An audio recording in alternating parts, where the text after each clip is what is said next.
science of turning fiction into fact. Sometimes kind of real architectural life interferes with intellectual architectural life. There is no such thing as architecture. This is Vikram Prakash, and you are all listening to Architecture Talk. Each week we try and have a crazy conversation on the future of architecture and architectural thinking. And today it's almost the holiday season. It's what they call Christmas house here in the United States, or Hanukkah, or whatever it is. And so we are gathered here today with my great and best friends here, Mark Jazombek, Amelia Jarvinen, Michelle Hook. And we're going to try and have a holiday conversation for your and our entertainment. So say hi, guys. Michelle, say hi. Hello, everybody. Amelia, you are our one and only producer of Architecture Talk. So say hi. I don't know if people have heard you before. Yeah, they've heard you before, but say hi and introduce yourself and fully. Hi, I'm Amelia Jarvinen. I'm the producer of Architecture Talk, and I also work for the Office of Uncertainty Research. Okay. You must be really confused, quite clearly. And Mark, my good old friend, how you doing? Say hi. Hi, everybody. I just opened up the last I have of my double malt whiskey. Double malt? Even though it's 12 o'clock. Hey, I just tried some Baileys in my coffee. It's only 9 a.m. over here, and I woke up 20 minutes ago. Oh, okay, good. So we're setting the stage. Well, it's a strange holiday season, isn't it? I don't know. I'm quite ambiguous about it. It's just been a strange year. I feel like, on the one hand, I've been very, I feel like life isn't reset because of the pandemic and all the homestaying, right? But on the other hand, I also feel like I've had an absolutely incredible year. It's like a truly exceptional time. Amelia, we did remember the Architecture in the Time of Coronavirus series over summer? Oh, yeah. Was that fun? Like one episode a week? Yeah, that was really intense. A lot of different people coming on and just sharing their experiences about this year. It was really wild. And we started the Office of Uncertainty Research, right? I mean, well, we started it, Mark and I spoke about it almost what, a couple of years ago or something like that.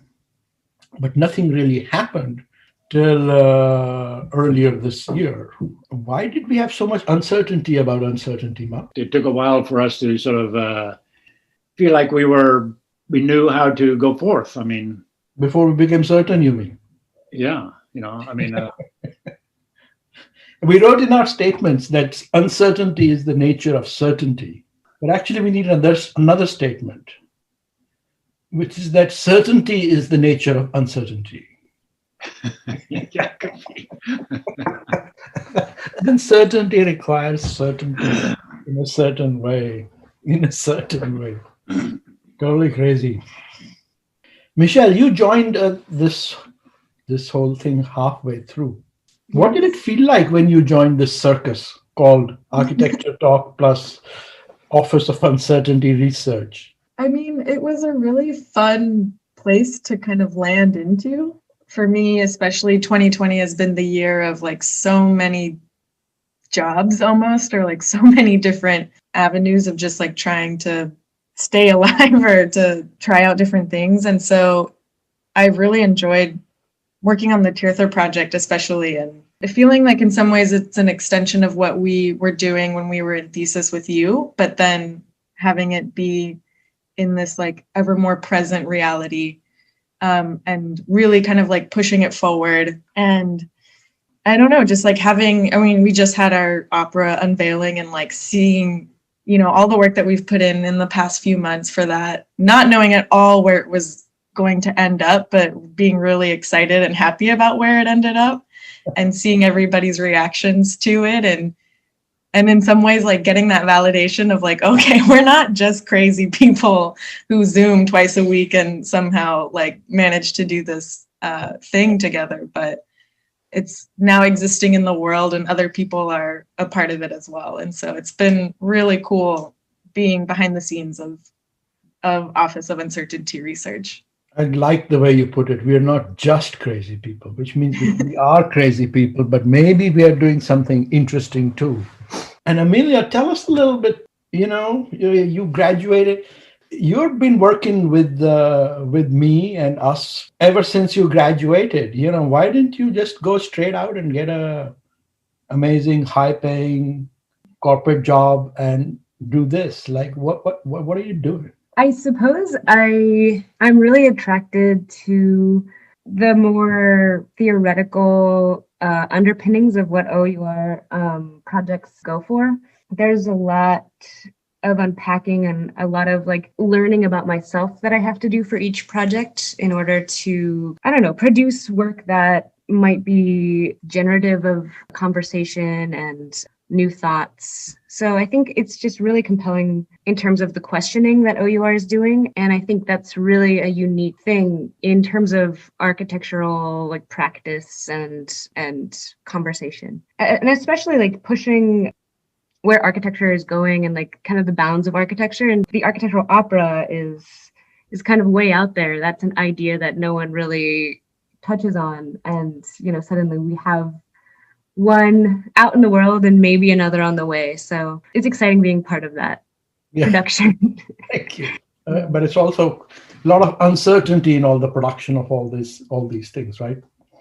We're sort of just doing this, creating architectural operas and doing theoretical projects. And let's just take rounds at this. Why do we call this the Office of Uncertainty Research? I don't know what everybody's interpretation of the name of our conceptual practice is. Let me start with you guys.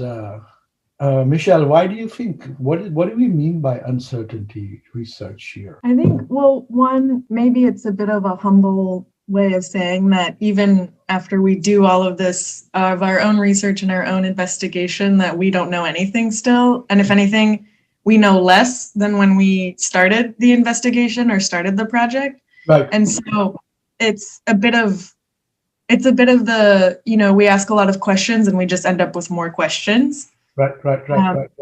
And we still come up with a project that kind of like deals with all of that. But I guess that's how I see it, in that there's no one right answer to anything that we're proposing or anything that we're investigating, but we're, like one of a million ways to go about it. And so there's no like established method or established like correct bit of information based off of what we're doing. It's just a version of something. It's against the solution-based thinking, right? I mean, yeah, exactly. The idea that the more you know and the more you work in conditions of doubt and uncertainty. Right. Yes. Thank you. I didn't quite clearly think about that, but yes, that's absolutely right. Amelia, what's your interpretation of the title? Maybe it's a bit about contingency as well. We don't know what's coming. And so we're creating narratives and worlds that, reach a little bit into the future and open up a couple more possibilities of ways of knowing and doing and receiving information and questioning. Maybe that's kind of what it touches on for me. So you're talking about the nature of the future and the future as an uncertainty project. That connects to the l'avenir we've talked about with Derrida, the future that you cannot know. Yes, but which will happen. Yes. This is a different thing, but there's more. All right, good. Fantastic. I didn't know this is what we were doing. Well, those were good beginnings. The UN is in parentheses. Yeah. So, it's uncertainty. Or is it uncertainty? I don't know, depending on how you articulate it. Can we get that on the website? You mouse over the title and we hear Mark going. So it sort of doubles up the idea of uncertainty, because we're sort of like, we are afraid to say uncertainty as such, right? We have to put We're uncertain about uncertainty too. We're even uncertain about how do you pronounce uncertainty. And then it is uncertain. You know, much less maybe spelling it. You know. Right. So you know, because it contains the word certainty in it, and we certainly don't want to be dualistic and to say that the uncertain is the new thing. Right. So, but on the other hand, you know, it is like the you know, the asteroids circling around maybe the sun or the star, right? I mean, you know, we all know what the problem is. We don't know what the refers to, right? And you know, is it in parentheses? Is it brackets? Is it no parentheses? You know, I mean, this is not very clear, not very clear, you know, linguistically or phonetically, visually or aesthetically. Yes. No, And the funny thing is, you know, the way we have abbreviated our title is OUR, which means our, you know, all of us is, but then we have put you, which is whoever the you is, which is the other person, or the other, as we would say theoretically, into brackets. Yes, that's right. That was very clever. No one has noticed that yet. So the you, right, is like, what is the you? So it's sort of, you know, a question. It's like, because you would think I mean, you know, that the relationship between uncertainty and now the you, which is sort of the not me, but it's not you either, because it's you in brackets. Yeah, that's right. See where this is going? Like nowhere. I mean, it's like. I love it. I totally love it. I knew this is what we were doing. I knew it in my bones that is exactly what we were doing. But to finish, you know, that, you know, it's obviously also optimistic because it's our. Right. You know, it shows that it's not just flittering away into some, what it was, entropic blackness, right? There is a community there, and there's something which is ours. Wait a minute. This is a sociology project in the end? Sociology? Yeah, I mean, it's about society, civil society, and community and all that? Yes, our? Yeah, it's a slightly utopian thing. This is a new Kantian. A new Kantian. Oh my God! But I haven't really thought. Yeah, No, well, yes. now that you mentioned it. A social science project. Now I'm really worried because, you know, I don't do sociology. No, but the four of us, and if we add in Brian and our Stimmen, Yeah, you know, this is got a community. our world, right? I mean, Our world. you know, and so we're not shying back from the fact that this is a type of community, a type of exchange horizon, exchange of however you want to think about it. So yeah, no, I see it as a sort of a community social project, you know. I never thought of that. It's a very interesting thing because we are building a community. We are working hard to build a community. And it's true, you know, although I badmouth sociology so much, I run away from it. It does do sociology in a sort of a active agential way. Yeah, but we're not. I mean, this isn't standard, you know, community activism. You know, that sense. We're not sort of saying, okay, let's make a community. You know, that in some sense, that's sort of not that. It's sort of the community is sort of we're asking people to join us, but some people will do it more wholeheartedly than others, right? Mm-hmm. So it's not necessarily that there's no, I don't know what you might call it. There's no litmus test of entry, right? It's you. We're open up some doors, and if people want to come in, they can come in. If they don't, that's perfectly fine. I see it more perhaps something like maybe these asteroids every now and then circling around, and every so often get close to each other, right? And then they go away, and then they come back, and there's a sort of a pulse, right? Gravitational. It's gravitational. It's based on attraction and repulsion. Ooh, That's right. I like that. That's more primal. For me, uncertainty was always a quantum claim. Well, about quantum physics. It's the probability, it's indeterminacy, and that is inherent to the nature of being. So it is the entanglement of epistemology and ontology. For me, that's what uncertainty always was about. But somehow our got snuck into it from behind when I was not looking.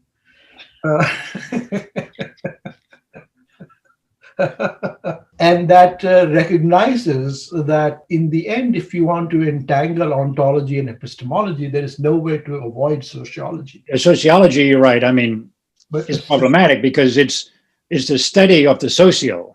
yeah, Okay. So we're not really studying. we are not studying sociology. That's for That's sure. right. We're not doing that. We're not doing sociology. But we have a socio.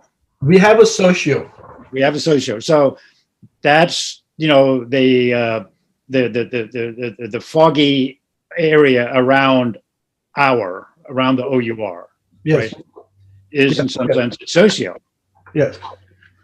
But let's find out what we established, Mark, before we started this conversation, that you and I belong to the old foggy socio, or fuddy-duddy socio. Let's find out, Michelle and Amelia, what do you think about this, our socio, the unlikely foursome that we are, and others, our stimmen, and what have you been thinking and telling people about?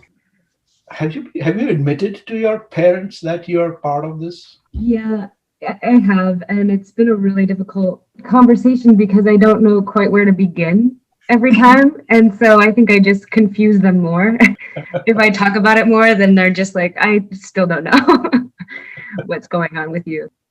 It's a really great community that's been started, and each conversation touches on so much terrain that it's very much soaking in like a pancake, everything from everyone's experiences, and it's coming into our world and kind of like our Tirtha like collage scroll. It's really interesting seeing like what sticks and what doesn't, and like what makes it into the projects this time and what might come back later around. I don't know. Talk to me about the sense of community. What have you heard any reverberations from your Dungeons and Dragons stimmen about this weird enterprise that we are involved in? I mean, for one, I think every time we come together with our community, and I'm talking about our Stimmen community with OUR, it's nice to feel like we're not alone in our way of thinking. Because I think, for me at least, anytime I've described or said what I do as a job to my mom, I think she just thinks of like a traditional architecture job, and the wall just comes down and like that's what I do, and I'm like, okay, fine, I'll let you believe that. A few of our D&D crew tuned into the opera and were really kind of amazed at what it presented and what it was that we were doing. And so, I mean, I think they're all like completely in, Yeah. they buy in all the way. They don't take much convincing. They don't take much convincing, but that's a little bit of preaching to the choir, because these are all our pre-screened stimmen. Mark and I are sort of doing our swan song, so to speak. It's like we're going to go out with a bang. What the hell? We don't care, right? But you guys are starting out. You're in your first innings. How do you sort of imagine this as a CV? On my CV, you'll not find the fact that I worked for an office for 1 year. You'll not just find the fact that I've designed 3 buildings, or that I came in 3rd place in a big international competition. Why not? Why don't you put that, Mark? Well, I mean, maybe now, but I was always so embarrassed by my connections to architecture as such. It just felt like, what does it point to? It points to nothing. So, I just never ever bothered to even put it in. I'm only saying this. Wait. Slow down. Bothered, sort of, you like took too much effort to type it in. What the hell do you mean? No, wanted to emphasize, I mean, whether it was right or wrong, sort of my intellectual track. And so I sort of, downplayed my connections to actual performative architecture. Mm-hmm. And I think Emilia and Michelle might want to be just sort of the opposite. They may sort of say, well, maybe we don't want to put this on our CV. Maybe people. Let's find out. I mean, they've admitted they barely admitted to their parents. So this is a closet operation, right? It's definitely on my CV. Okay. But is it a closet operation? I mean, that's what I'm asking. Is it deviant? Are we deviant by heteronormativity of architectural orthodox practice? Do you feel that way? Do you feel as young Stimmen? Ideas are like the currency that we operate on. Maybe that's the deviance in it. And OUR is not afraid to grapple with life's big, huge questions in a way that I see practicing firms don't even really touch on these subjects. So I think in that way, OUR practice is pretty deviant. In the period of our design connections from the spring and summer, maybe each of you or whatever, I mean, point to one instance where you went, oh, that was unexpected. Weird. Or just sort of like, wow, okay, that felt good in a weird way, And you mean good in a sort of, body erotic way, like crazy, weird. Yeah, so somewhere along the way when whatever was happening, you said, so, okay, that's different, or that's, because some of it is understandable. We have a design and we look at this and we look at that, and but somewhere along the way, I'm hoping you felt, that's unexpected or something. Did something like that happen? Yeah, for me, it was like the very first time that Vikram introduced me to the concept of the OUR practice. He showed me a list of potential projects, and the whole list was just batshit insane. And like, it was really cool. I was like sold immediately, like, whoa, this is weird, but I like it. So That's good, yeah. I think for me, it was since I only really worked on Tirtha, there was a moment where the reality of the like death ceremony and the priestesses and the way, like the whole concept became so normal to me. And so like, I feel like I existed in that world already. And I think like that's really fascinating in that you almost have to step back and realize that this is an idea and it's not something that everyone else really like buys into yet. But I feel like I kind of just like belly flopped into it, just like, yeah, this is the future. This is the way of doing this ritual, doing this thing. And without ever realizing that I completely just like agreed with it, or that I was living in that reality. And so it was cool to explore these ideas and to just accept them, or to really like live in them in some way. Yeah. That they become your reality to some extent.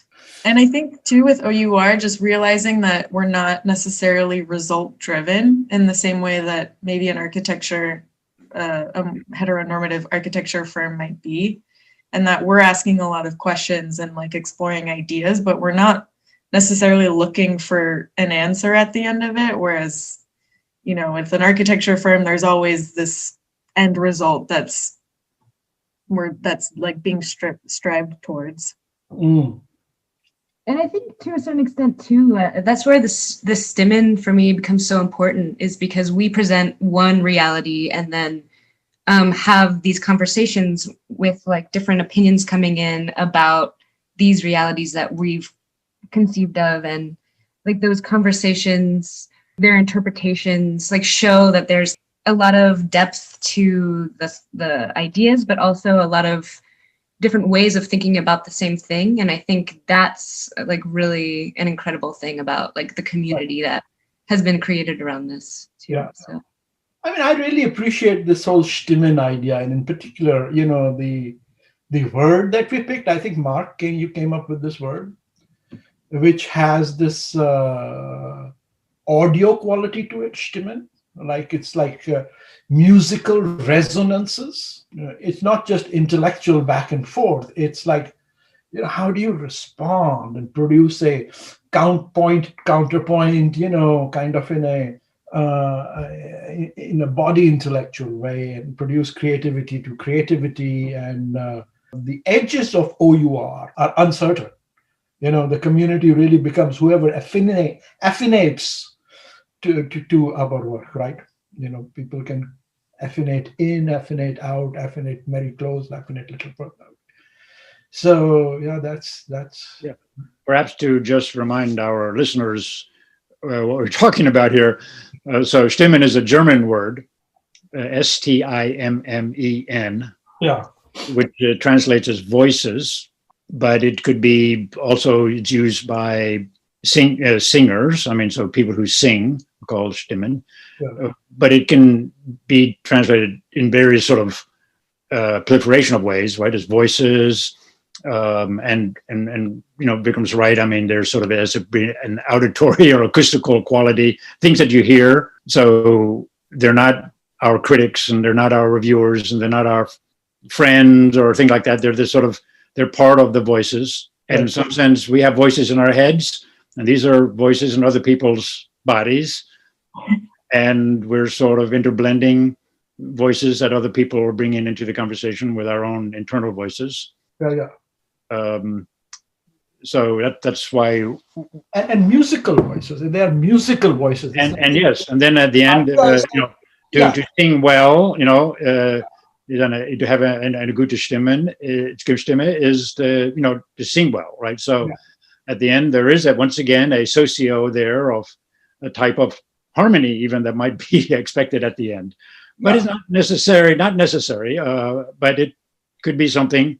Once again, that there's an optimistic quality that I think that is what I like about, despite all the uncertainty, our OUR still has a socio in it, and it still has a Stimmen, for better or worse. But it's a singing Stimmen, it's like a choir Stimmen. That's right, yeah. Come and join since it's time of the year, I'll admit this once, but it's like join the caroling, engage the audio. And I want to bring in here, like my big moment was, when we started to make the operas, I just felt like I could let loose here and let my subconscious and unconscious and all my sort of deep desires play themselves out into some visual theater. But for me, the magic moment was literally when, in family style, Mark, your son Elias, made the music for the opera. For me, that was the magic moment,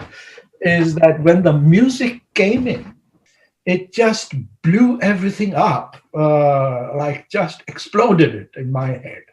It suddenly became like, all right, this is real, man. And for me, like I played while we were sort of developing the opera, we were rehearsing it. I showed it to a lot of people.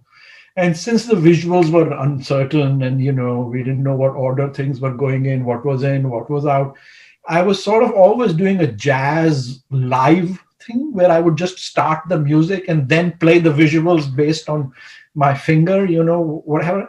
And the magic thing was almost every time it worked. It's like the music sort of connected to it anyway. And so my faith in the universe was, and I mean this literally, my faith in the turning of the wheels of the universe was stimulated, resonated in by the production of the music. I just thought that was a great moment for me. What was your moment, Mark? I think the boat, that was like so unexpected for me. I could never have ever done anything like that. And it was like, yeah, that's it. That was so perfect. And it felt like she sort of understood what we were trying to do and sort of had embraced it and let go of everything. And yet there was something about the boat that, is very fundamental about carrying the body in a boat and just, brought the whole idea of a sarcophagus. You know what the word means, is sarcophagus. It means body eating the body. Really? Yeah. Sarcophagi are body eaters? It's like esophagus, right? Your esophagus goes into your body, and it's where it goes into digestion. I see. So the sarcophagus is basically digesting the body. Uh-huh. And so it was like, this is so beautiful. This is literally a sarcophagus, right? Eating the body, right? And of course, sarcophagus has a huge background in histories and in their own magic, and how this thing's opened and closed and was driven automatically. So it's a very modern sarcophagus, right? It's completely automatic. And then it walks on the land like a creature. So it's an animated thing, but it's also sort of sexual in a way because of the motor, right? Yeah. That there's a sort of a sexuality about that.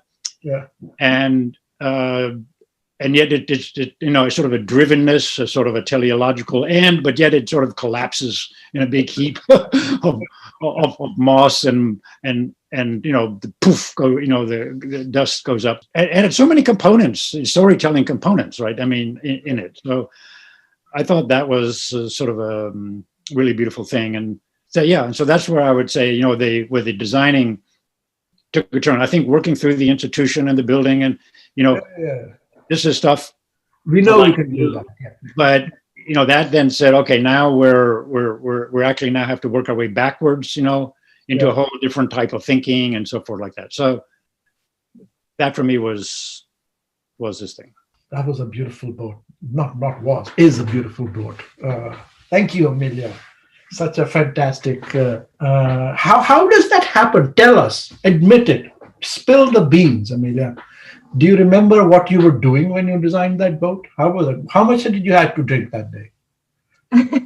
I mean, I think I was just doodling in my notebook, and I was sitting by my one window and looking out the window at my plants on my shelf and just thinking about a boat. I don't know. I think it was just one of those doodle moments. So you weren't thinking much. You just drew it, right? We weren't thinking much because it was not a boat. I mean, we call it a boat, but that's really a very meek sort of word to describe this thing, right? Yeah. And it also, it reminded me of the sci-fi. Who are the guys in, the circle? There's the big, what do you call these guys? There's a big round circular structure, and you walk through it in the big bubble, and right now there's a wormhole, and it sends you to. That's the Carl Sagan movie, Contact, with Jodie Foster. With which that's a time machine. It takes you somewhere else and brings you back. Yeah, and then on the other side, there are these pharaoh-like aliens. Oh, okay, maybe that's different. Yeah. And they have these. Really, you don't know these people? No. No. And they have this hood, just like you drew. They go, and that protect them. And they basically what the story is that these aliens came to Earth. 3000 BC, they met the pharaohs and so forth. They're pretty impressed by all of that, and they took the Book of Death or Horus or whatever it was, and they went back to their homeland and basically made a pharaonic superculture. So when you go back there, it's like the ancient pyramid pharaohs on steroids, but they have this sort of metallical hood that sort of opens up and closes. Yeah.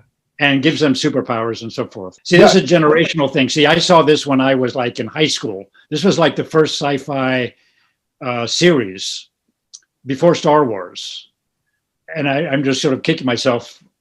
I can't quite remember. It's like on the tip of my tongue, a very Freudian thing. I'll think of it in a minute and I'll interject. But Michelle, you made that dreamscape. It feels always, now that we've brought Freud up. I mean, that scene on the beach, which is our cover image on the website, right? and we start our sort of extended cut of the opera with it, it indicates very clearly this is not real life. This is a dreamscape, right? What was the thinking behind that life on the beach? What is it called? Life on the beach? Yeah, I think similarly in that there wasn't a lot of thinking in the creation of it, but just maybe like free associative collaging and pulling imagery that felt like it fit or felt like what, at least like my interpretation of what that scene might be, and just kind of like rolling with the punches. But what was how did you feel? Like, what were you channeling? What do you think? What was going on in your head when you were trying to make that? I think one of the things that I was inspired by was the cycle of the tides and the cycle of the sun and moon rising. And so that in some ways is like somewhat apparent in the scene. And so it's a way of like, I guess maybe telling like time passing by as well as you start to pan across. And so, and of course, the thing that I always started with whenever I was creating a video sketch was the constable sky. That was the first thing I always put in, and the clouds. Yeah. And so just creating like different versions of this painting where one was more orange and one was more purple to kind of like, so that they blend in together and create, the morning to night to morning again. And from there, just like adding in things that would resonate with that time passing. And so the idea too is knowing that that there might be this entire ceremony or this entire death ritual happening at the temple, but that's almost like in the background of what is actually the background scene of life on the beach happening. But for once we're like zooming in on this part of it and just watching the cycle of the temple or of the temple complex kind of going by. Mm-hmm. There's a Laurie Anderson song in which she says, "What Fassbinder film is it in which a man walks into the florist and says, 'Can you give me some flowers that say time goes by?'" It's an amazing moment over there. The temple isn't something that we haven't quite fully digested in a way what it is, and I mean in a good way. Many architects, modernist architects, have tried to do spiritual environments that sort of elicit sort of spiritual evocations or spiritual responses, and so forth. Some directly, let's say like if they do a church or synagogue or something, but some, indirectly. And inevitably, especially the more indirect ones, would be abstract in some way, right? Yeah. Some luminous triangle or some beautiful shape in the landscape or modernist readings, yeah. And also inevitably based around sort of the singular person, experiencing the grandeur of geometries or lightness or something like that, So these aren't temples. These are just, modernism's failed attempt to sort of engage what it might sort of think of as some sort of spirit value. And I think the fact that we embraced a temple, calling it a temple, using old-fashioned words like that, think of it not just as one person's, modernist solo subjectivity in the search for being and transcendence, but as, community and with the gods and with the social thing and with, 100 bodies going through it a day, as sort of a mass enterprise is, as it used to be. Thousands of years ago or whatever, and still is in many places of Asia, right? These are not atavisms, right? These are living realities that we're tapping into. Right. I think this is, a lot of people just don't know what to do with this, especially in the US, where we're stuck either on the idea that these things have to be individualized or go through a type of, religious corporatism in a way, right? And we're obviously not doing either of those. Right. And I think Michelle's interest in the temple ceremony was certainly very clear, and I think that also helped all of us have some confidence in this, because it's sort of like when my colleagues say, well, what are you designing? I'm designing a temple. You can sort of see, well, oh, why? Oh, it's 2:00. I have a seminar to go. It's like, I don't know what to say, but I don't know what to say either. It's like, whoops. You should say I'm designing a tirtha, and then you will get the PC cred. People will have to listen to you.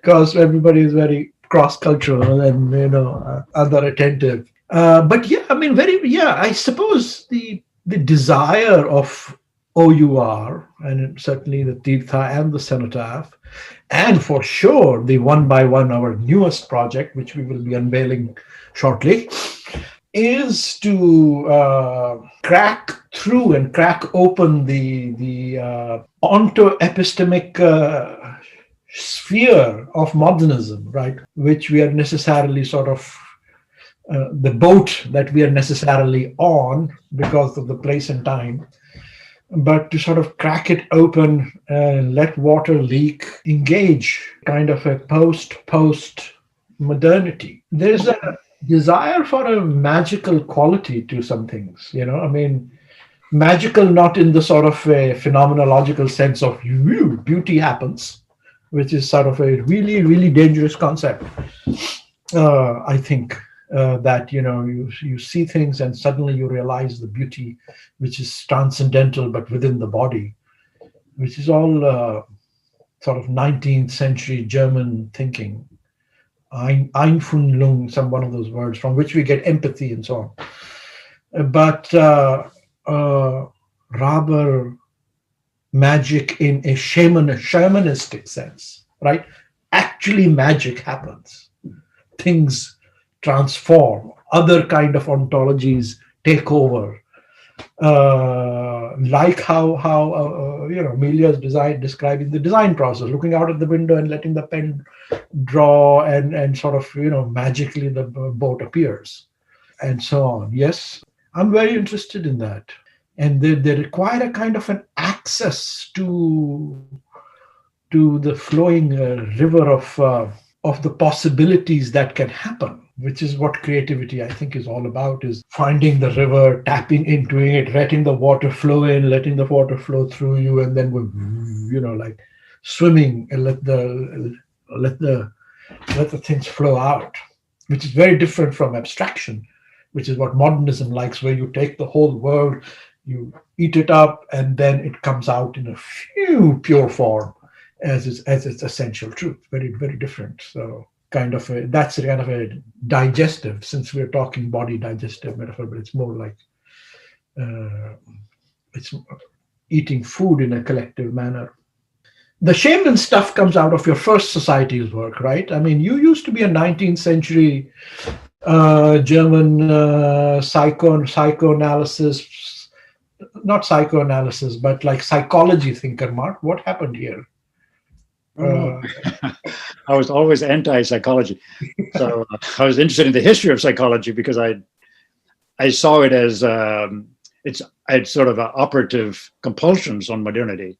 Yeah. And the question was, seeing it then and then the other question is, what's the back door out of it?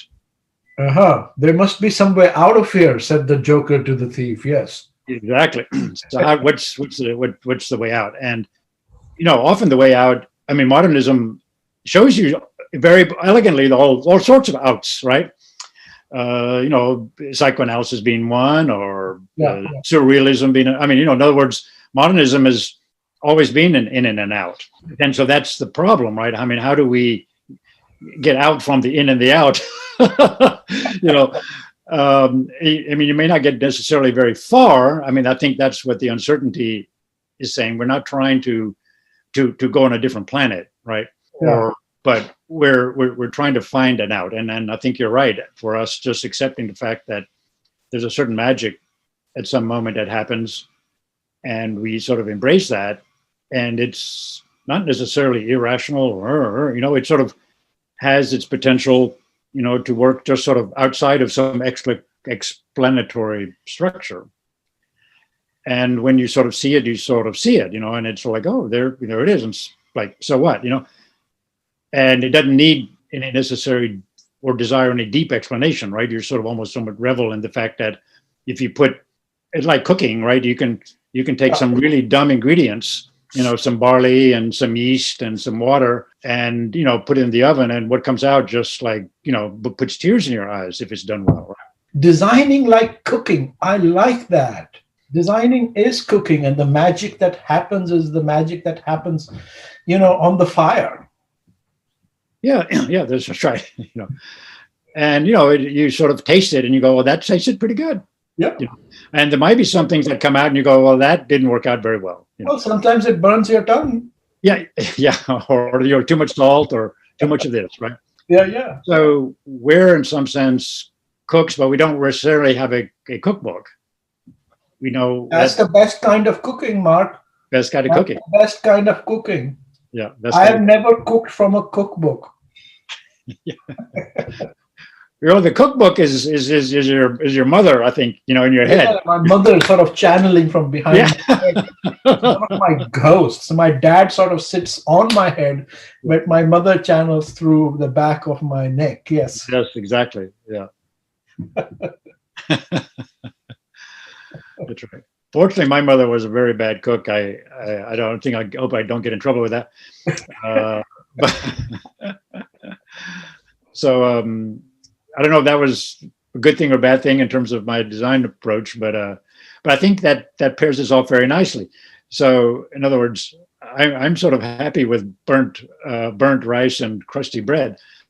You like things a little bit. Oh no, yeah, I can't do that. I need elaborate presentation, all kinds of ceremony and ritual and speak and the this and the that and the eventing of food and design and the presentation of design and the opera and the presentation of uncertainty. It has to be operatic and theatrical. Anyway, all right, guys. So what are your plans? What is your thinking about the whole year, and how are you going to sort of ring out the end of the year? Mark, how are you transitioning 2020 into 2021 in whatever registers? The work we've been doing, the pandemic, teaching from home. What is your resonance in your body about all this, and how are you sort of taking it into 21 with the vaccine in sight? Well, I don't know if I decided to write another book. I don't know if that's going to be a surprise or not. Uh-huh. But I've never really written a book, sort of, let's say, a theory thing. I try to sort of use my whatever it is, my interest in theory and so forth, in various ways, whether it's writing the textbook that you and I did, and we share our interest, or in the various works I've done. But finally I thought, well, it'd be interesting just to, what would, if I walked down the street and someone pulled a gun on me and said, Mark, what's the theory of something? Yeah. And I go, okay, this is what I'm, So I thought a little bit about that. I think I might do something like that. And you said swan song, and I'm afraid it might be something like that. Now that you brought a gun to the head, it might get nowhere. So anyway, but I did decide I would try to attempt to begin. I can't remember who wrote the poem. The guests are beginning to start to try to leave, or something like that. Oh. It's sort of beginning to start to try to attempt to think about. All right. So you're just going to write another theory book with a gun to your head. That's another way to do things. One way is to cook them. The other is to put a gun to your head. I love deadlines and sort of the impending fear of presentation to sort of get shit done, in a great way. Guns to the head. Quentin Tarantino really sort of established that that's a great way to do things. What about you all? Amelia, Michelle, Amelia, what's your takeaway from the year and how are you pushing yourself into 21? We are working together on a zine project. So that's kind of something that we've been looking forward to and working on the side. Hopefully it'll be like kind of a serial self-publication. It's focused on like the queering of architecture and kind of finding those misregistrations and misalignments and digging in and seeing what kind of interesting avenues they take us down. I guess we're sticking around in Seattle too and not really seeing anyone. We're participating in a Zoom gingerbread house off with my family. But that's about it. So this zine you're making a zine, misalignments zine. So you have a sub office of uncertainty research going. It started with us trying, I think, to do the home competition that happened earlier this year, and then realizing that we didn't really want to do what their proposal was, but liked parts of it. So we kind of just wanted to do it ourselves. And so the idea of, at least like what we're thinking of is that within this first year, we want to do a couple zines that deal with like queering the home, which of course, as you know, comes very much like a spin-off from Thesis as well. Yeah, we're really excited about the ideas that we've been thinking about, and we're hopefully publishing one very soon. You'll definitely get a copy. All right. On the record, what is a zine? It's like a do-it-yourself pamphlet or stories or images, and it's very much homebrewed. Making images out of like potato skins and like throwing paint on a page can be, part of a zine. And they usually have like a very focused topic. Like ours is queering architecture, but others could be like. So it's short for magazine. Yeah. It's sort of I see. Sort of a magazine. Yeah. So, but it's self-published, and I think that there's a historical link to like the punk scene, and like they used to be like pretty political and like kind of anti-establishment, very much like a personal passion project. Basically. Anti-corporate, anti-normativity, Yeah. self-made, digitally published, irreverential, new media, anything that does not bow to orthodoxy. Exactly. Yeah. Doing it, thingajiggy. That sounds fantastic. When is this what is your zine called? Well, it's just called Queering Architecture. We're just going to have different sub-themes for each issue, I think. I mean, what I wanted to do as artwork in my house was take this wall here and have a beautiful sledgehammer in the basement. I never used it. And sledgehammer a big hole in the wall. And then we have this frame that when my dad died, he cleaned out his office, and there's this huge gilded frame. And then I'm going to put the frame over the hole. And, and of course, I ran that by Nancy, and it was like, I think we put you on some pills, man. I mean, and it took a week just to convince her I was not suffering from some hallucinatory aggression. But I thought that would be the coolest thing. As architects, we worship architecture way too much. And a house, we can do whatever the hell we want to do in a house. I mean, technically, so to speak, right? And no one need know, right? Except Nancy would know, and I would know. And since we have no one in the house now, and it's going to be, no one's going to, even the cleaners don't come in. So, so no one's in the house, for months, and will be for months. Who cares? So my view is one can unleash all sorts of things. Right. And later you can repair them. I mean, the wall is made out of wood. This is easy peasy to repair, right? It really takes a few hours and you're done. So it's not like it reduces the value of the house. I don't know why that occurred to me while you were talking about your zine, but I was thinking of. Well, it's iconoclastic, I mean, it takes, you're thinking they're taking a sledgehammer to architecture when they talk of queering architecture, yes? But that is architecture. I mean, I was just thinking about, querying the house. I think is really such an exciting idea. What that might mean. And I'm not saying that is perhaps an answer. But there are other things that one can do, even that would show sympathy, perhaps, to the need to rethink one's architectural spaces. Yes. I don't- That sort of also goes to Gordon Marta Clark. Absolutely, yeah. Well, this has been an amazing year for me. I mean, in one sense, with our Biennale project, Mark, every time I look at that house deconstructed diagram, it's like a ripping open of the house that I live in. It is. And there is something unsettling and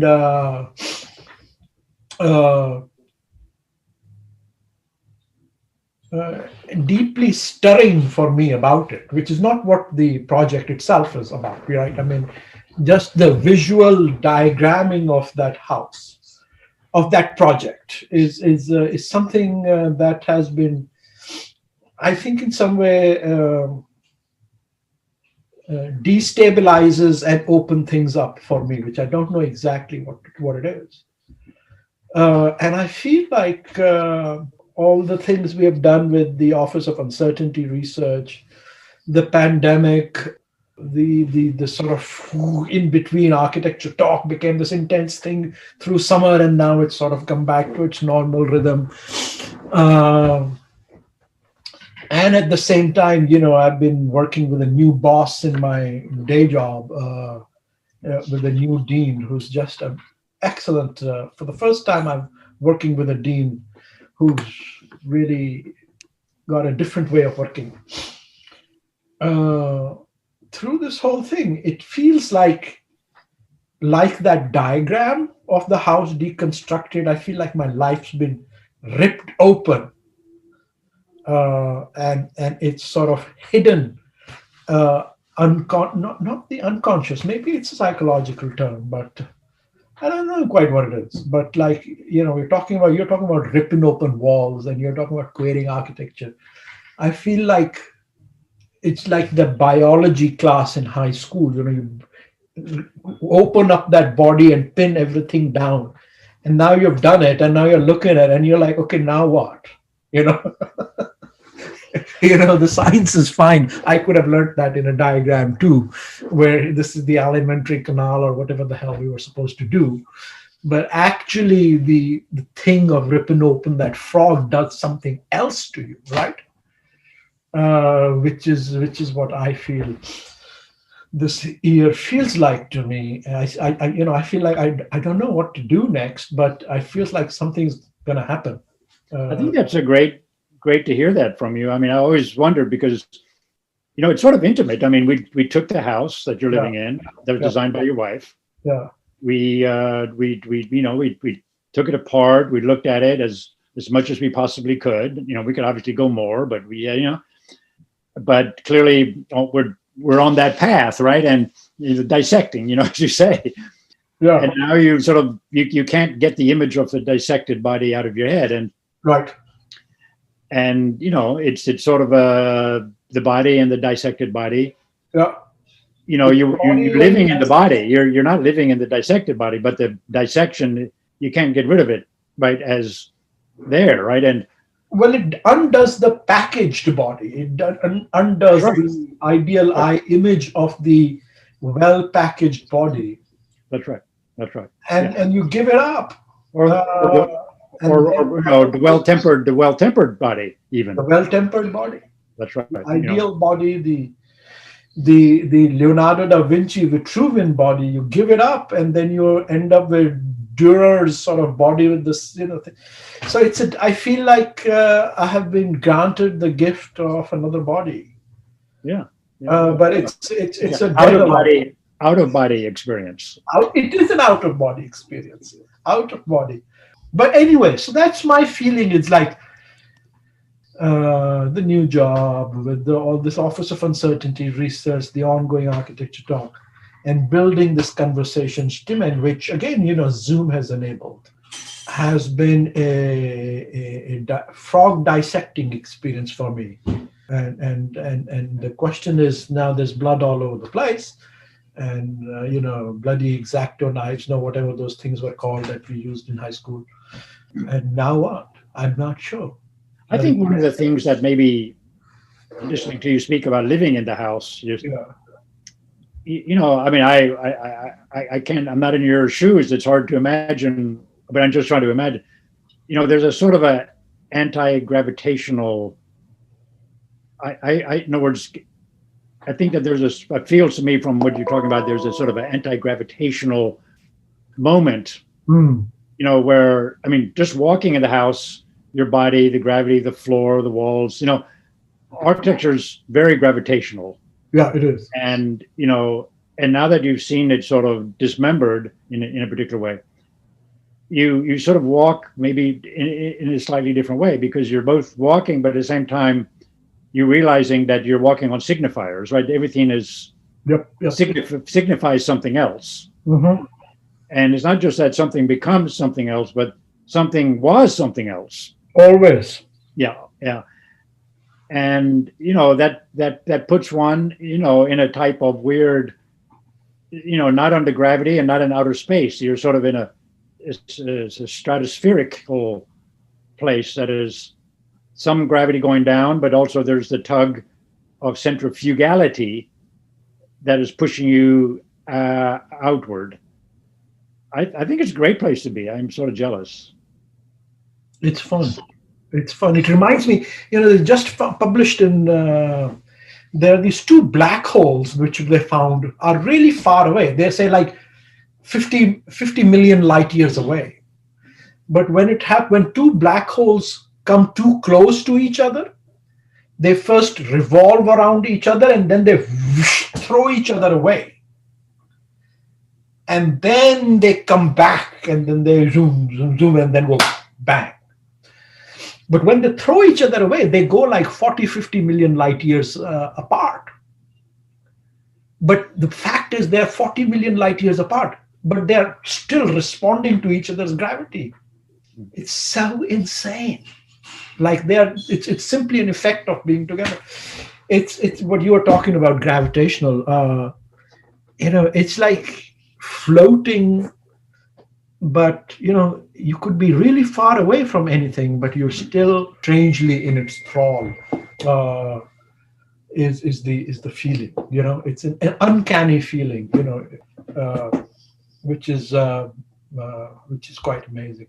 So thank you for being the inner Stimmen of OUR Starship, which boldly goes where no person has ever gone before.